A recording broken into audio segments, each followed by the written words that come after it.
Pasabog. Yumanig ang mundo ng politika matapos kumalat ang balitang posibleng sibakin sa puwesto si dating Senate President Tito Soto. Ayon sa mga insider, ilang mabibigat na kaso at kontrobersya ang muling ibinabato laban sa kanya na nagdudulot ng tensyon sa loob mismo ng Senado. Samantala, mas lalong nag-alab ang issue ng mamaulat na tumakasumano si House Speaker Martin Romualdez at kasalukuyan ng hinahabol ng batas. Sa mga pahayag na kumakalat, sinasabing hindi na matatakasan ni Soto ang mga isyung bumabalot sa kanyang pangalan, kaya't lumalakas ang panawagan para siya'y sibakin. Sa kabilang banda, nagdulot ng mas malaking gulo ang umano'y biglaang pagkawala ni Romualdez matapos itong masangkot sa mga anomalya. Ayon sa mga ulat, puspusa na ngayon ang ginagawang operasyon ng mga awtoridad upang siya'y madakip habang patuloy na nakabantay ang tumbayan sa bawat galaw ng mga nasa kapangyarihan. Dahil dito, lalong lumalaki ang katanungan ng publiko. Magkakaroon ba ng malaking reshuffle sa liderato ng Senado at Kamara? Matatapos na ba ang impluensya ni Soto at tuluyan ng masusupol si Romualdez ng batas? Abangan ang mga susunod na pasabog na tiyak na yayanig sa buong bansa.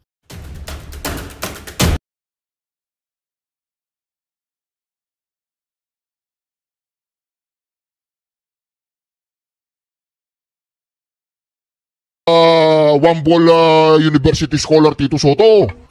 Siyempre kapatid pa rin niya yan eh. Nako. Tapos nabalitaan pa ng tatay niya, nasaan ka? Nasa majority ka. Yung kapatid mo, dinadamay na sa flood control. Kaya malamang sa malamang mga kareaksyon na alis yan. Diba? Yung 2 bilyar kasi tinutorjak na ni Remula yung 2 bilyar eh. So yung 2 bilyar. So ilan na lang? 12 na po yun, isa na lang. Nako, isa na lang. Yung si Cayetano, di ba? Anong pangalan ng babaeng Cayetano? Pia Cayetano, si Pia, yung sekretary ko po mga ka-reaction, alisto. Talagang alisto siya. Diba? Tapos may lindol pa yata nung kagabi. Kaya konting tiyaga lang. Konting tiyaga daw, hindi niya alam may lindol. Mataya, pakinggan po natin. May lindol pa yata nung kagabi. Kaya konting tiyaga lang po. Wala. Ang mahirap dito, wala talaga tayo magawa sa panahon. At wala daw magawa. Anong gagawin natin? Habang si BP Sara mga ka-reaction, ay gabi pa lang ng lindol ay naroon na ang kanyang mga tauhan.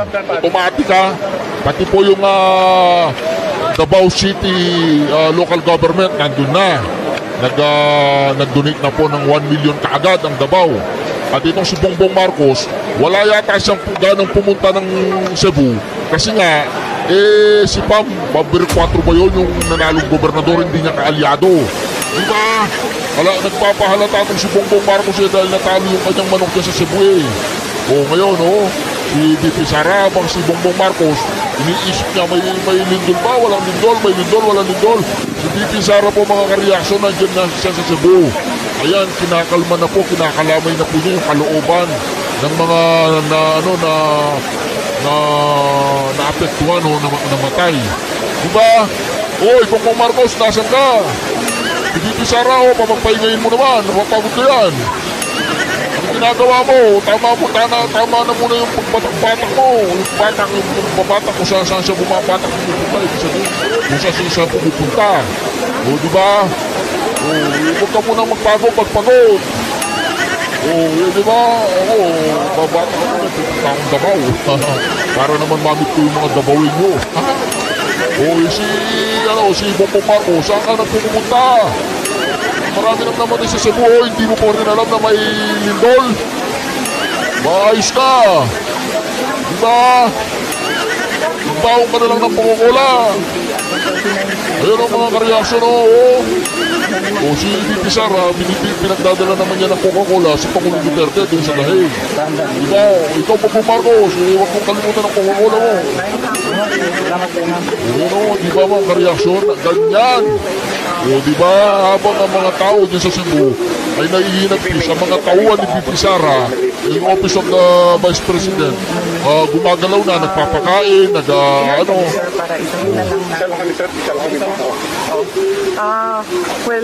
pinapaabot namin yung pakikiramay namin sa mga po. Pinapaabot namin yung pakikiramay namin sa mga pamilya ng mga namatayan at pinapaabot rin namin yung aming pagsuporta sa mga apektado noong lindol, yung mga nasira ang mga bahay at merong mga nasira na mga kagamitan. Guys, kagabi po nasa madilim kayo, ang maraming buko. Saan pa po kayo umiinig sa pagkakas? Kung ano yung mga kailangan ng mga kababayan natin dito? Oo. Dalawang araw kami dito, no, kahapon.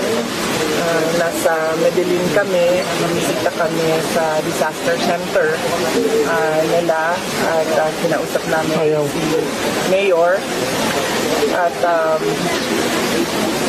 ang sunod namin ay kaninang umaga sa Bugo. Merong mga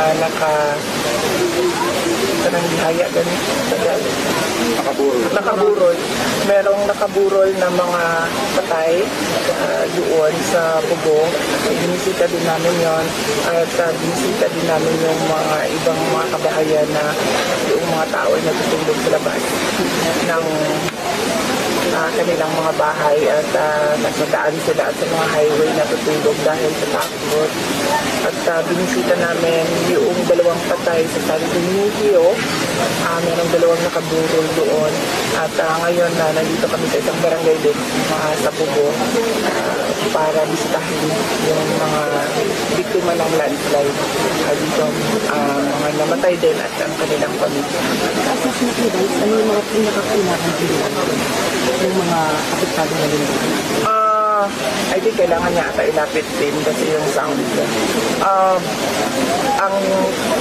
Ang nakita ko, ma'am, kasi nandito kami kagabi, sa Medellin kami natulog, ay yung kuryente. Lahat ng mga areas na yon walang kuryente. No? So, hindi makapagbukas ang mga negosyo at hindi rin makabalik ang mga tao sa mga bahay nila dahil sobrang init at syempre natakot na rin. Pangalawa, ma'am, yung tubig, dahil walang kuryente ay wala ding tubig. So yan yung dalawa sa pinaka kailangan nila ngayon. Ang pangatlo ay yung stress debriefing. Napakahalaga ng stress debriefing sa mga tao dahil takot sila lahat sa nangyari, nagulat sila lahat sa nangyari at takot sila na bumalik sa kanilang mga bahay. Marami sa kanila ang bigla na lang umiiyak. Marami sa kanila ang bigla na lang nagsasabi na hindi nila alam kung ano ang biglang nangyari sa kanila.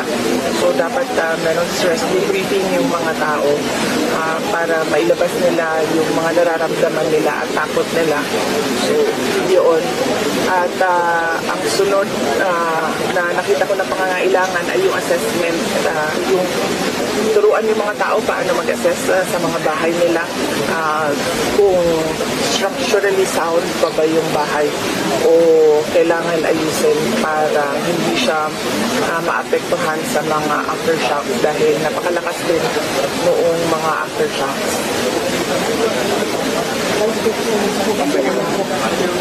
Thank you. Good afternoon, everyone.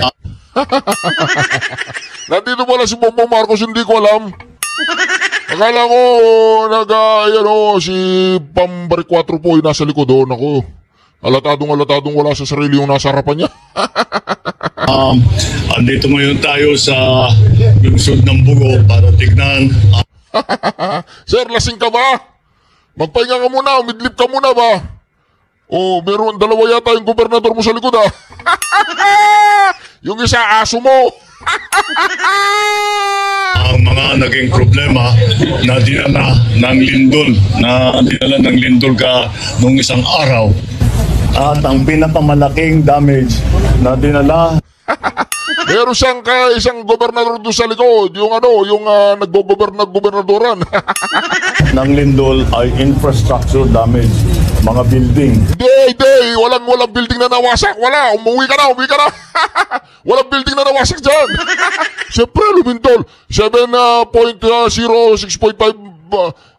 magnitude in the Richter scale. Mantakin mo, alam ko sabihin yung Richter scale. Mantakin mo yan. Sasabihin mo, building, magdala ka ng pagkain dyan, wag yung 20 pesos na bigas, binibenta mo pa. Bibentahan daw niya ng 20 pesos na bigas yung mga taga Cebu. Ay, nako. Tapos yung mga gagaya sa ospital, ito, tingnan ninyo itong City Hall. Ayaw namin tingnan. Kahit ikaw, ayaw ka namin makita, ba't lumabas ka dyan? Umuwi ka na! Ganyan talaga ang naging effect. Kaya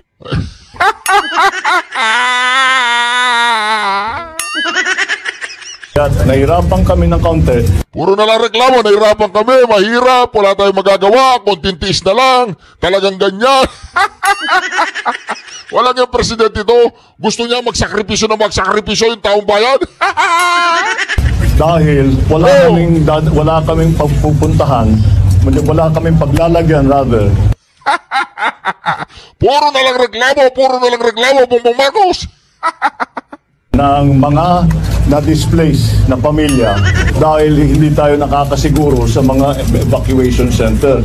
Kaya ang pinag-usapan namin, ang desisyon namin, ang gagawin natin, kukuha tayo ng mga tent na malalaki at Hindi, nakabalo na sa plastic yung mga tao dyan. Binalo nila kalamang sarili sa plastic. Habang kayo nakabalot ang mga sarili ninyo sa pera ng tao bayan. tatayo natin, kagaya ng sinabi ko sa ating mga LGU executives, ito yung mga tent ng Red Cross na ginamit nung COVID. At ito ay mabilis itayo at kahit umulan, hindi problema. Kaya yun ang dadalhin namin dito sa ngayon. And we will then, doon sa kung saan nilalagay yung gagawa ng tent city, kung tawagin, ay lalagyan din natin ng siyempre lahat ng facilities. Wag mo lagyan ng toilet, wala. Explain mo pa talaga, explain mo pa in details, ano? Ang kailangan ng tao dyan, pagkain? Ano nga kinukuda-kuda mo sa camera? Puro ka pa preskon ng papreskon. Ang daming camera sa nakasunod sa kanya. Kay BP Sara, wala man lang nakasunod ng mga camera. Titiyakin natin na may food supply, may water supply, may kuryente kung kailangan mag-genset, kung anuman ang pangangailangan ng tao ay titiyakin natin na meron.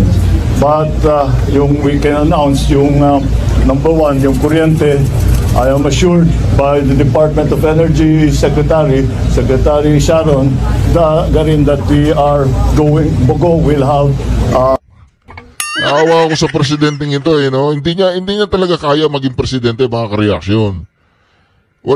Hindi ko alam, gaano pa kalaki yung IQ nito, Hindi, ano lang, kasi trabahante natin yan, yung presidente na yan, trabahante natin yan, tayo nagpapasahod yan, Ang tanong, gaano ba kalaki yung IQ niyan? Ba't ganyan siya magsalita? Hindi man lang makaka-inspire ng tao. Hindi man lang makakapag-inspire ng damdamin ng taong bayan. Puro na lang magtiis kayo, magtiyaga kayo, mahirap talaga, tiis lang, hindi ko alam, meron yatang lindol doon, gano'n. Puro na lang sakripisyo, hindi nadala mo sa taong bayan. Ano ba talaga gusto mo mangyari sa taong bayan? Magsakripisyo. Electricity complete for the entire Ganyan siya magsalita. Para kang hindi presidente. city by the end of today.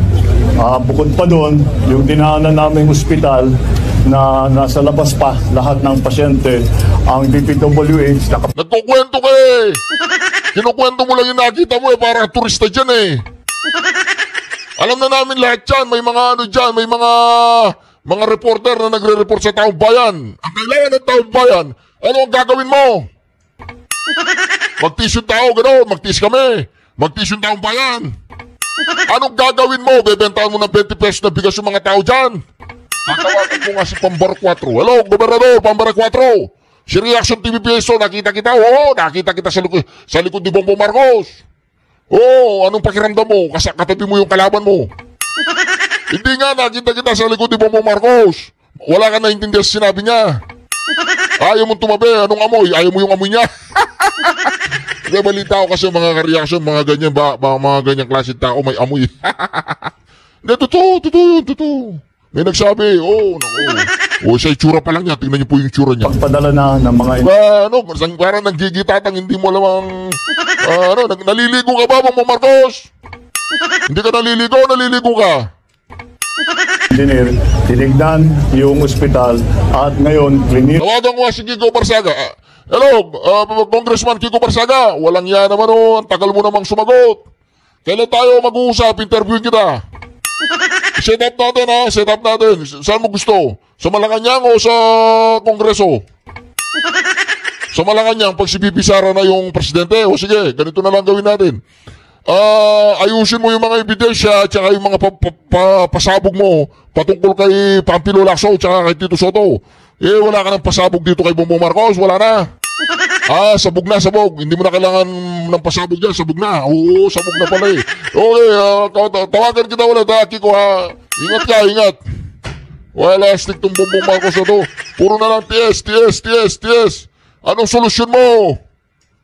na nila safe na yung ospital, pwedeng ibalik sa loob ang mga pasyente na. Ang ospital dito hindi naman nawalan ng kuryente dahil may genset at kaagad prioritize ng Department of Energy na magka-connection kaagad. So those are the tapos na kapag magre-release kami ng konting tulong both from the Office of the President, yung aking konting tulong, maraming nakaw. Magre-release kayong konting tulong mo, maraming nakaw. Anong binibigay mong moral sa taong bayan? Ba't ganyan ka magsalita? Mandagin mo, sasabihin mo, magre-release kayong konting tulong. Ano yung mga dyan, pulube? Sabihin mo, magre-release kami ng tulong, huwag kayong magalala. Kami bahala, hindi namin kayo iwanan. Ganon ang gustong marinig ng taong bayan kahit wala laman ng bulsa mo. Pag ganon ka magsalita, magkakaroon ng kumpiyansa ng taong bayan. Hindi puro, parang, hindi ka, anong tawag doon, yung hindi confidence? Yung wala siyang kumpiyansa, anong tawag doon? Yung hindi siya hindi ka anong tawag doon pag hindi confidence yung isang leader? Incompetent ka, incompetent. Hindi mo binibigyan ng lakas na loob ang taong bayan. Lagi mo sinasabi, bibigyan ka namin kayo ng konting tulong, hindi konting tulong ang kailangan nila dyan. Namatayan na yung mga yan, nagiba na yung mga bahay, konting tulong pa rin. Konting tulong, maraming nakaw. Lumayas na yung isang tuta mo. Nabanggit na yung Malacanang, huwag kang magalala. Nabanggit na yung Malacanang, isang Marines. Nako, mga Marines pa naman, palaban ng mga yan. Nako, mga karyasyon. Sinasabi ko na yung mga Marines, palaban yan. Gusto po ninyo makita yung mga Marines, paano yung mga Marines? Ito po mga karyasyon ng tinarantado ni Saldico at saka ni Romualdez. Kinuha niya ang security ang isang Marines. Ngayon pala, gagamitin nila yung Marines para magbuhat ng mga bilyong-bilyong perang nakaw nila, mga animal. Binaboy nila yung mga Marines. Ang pambababoy nila kay Sergeant Gutesa, isang pambababoy yan sa buong anay ng mga Marines. Mantakin mo, kukunin mo si Gutesa bilang isang security consultant, isang security details mo, ang ipabubuhat mo kay Gutesa, sasabihin mo mga basura, ang ipabubuhat mo, yung mga ninakaw ninyo sa gobyerno. Hindi ba pambabastos yan, pambababoy sa mga Marines, pambababoy sa Sandatang Lakas ng Pilipinas? Magnanakaw tayo, mag-hire tayo ng security. Sino security nga hire natin? Marines. Marines ang i-hire natin. Sila yung gagamitin natin na magbuhat sa mga ninakaw natin sa gobyerno. Ganon ang tingin nila sa mga Pilipino. Ganon ang tingin nila sa mga Marines. Binaboy nila yung Marines. Panoorin mo to, Bongbong Marcos. Archer. Sabag kayo na! Humad! Na! Alis ko piya! Na! Samahan po! 5, 4, 3, 2, 1, 0! Ikaw natin ulo! Sabay-sabay tayo manalangin!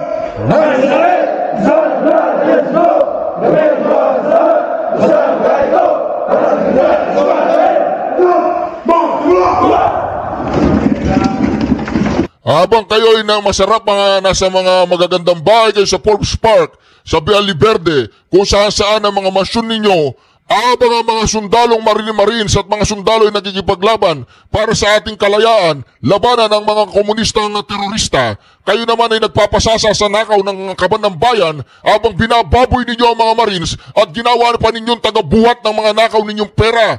Ganon, mga Marines, gumising kayo, binaboy kayo ng mga politikong yan. Si Saldico, tsaka si Romualdez, si Bongbong Marcos, si Lisa Araneta, yung mga yan, ginaganyan nila kayo. Kayo ang tagabuhat ng mga nakaw na kanilang nilagay sa kanilang mga posesyon. Oo, Malacanang, nagdala na daw ng pera sa Malacanang Sa Aguada Malacanang. Kaya nga itong si Pampilo Lacson, Pampilo Lacson, nakikita mo yung mga Marines, hindi ka natatakot?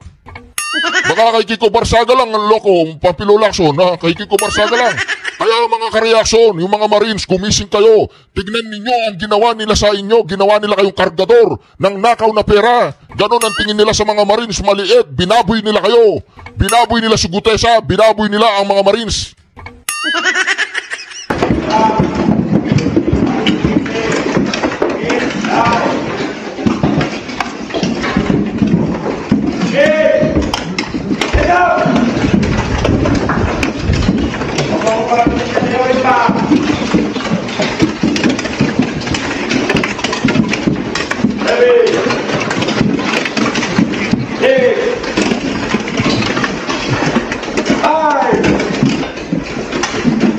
Heads up!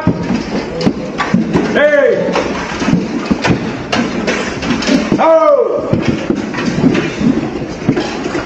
1 0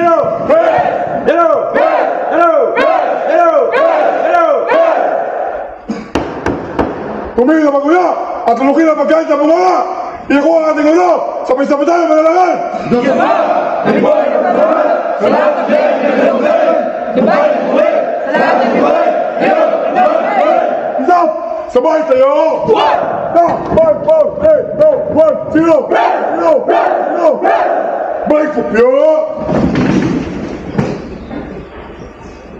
Bilisan! Na! Sigaw ang haliboy! 10, 9, 8, 7, 6, 5, 4, 3, 2, 1, 0! Hindi na pinagkailan at hindi na pagkailan na 10, 9, 8, 7, 6, 5, 4, 3, 2, 1, 0! Lumabas! 1, 2, 3, 4! Susunod na lang mga gala! Patakbo!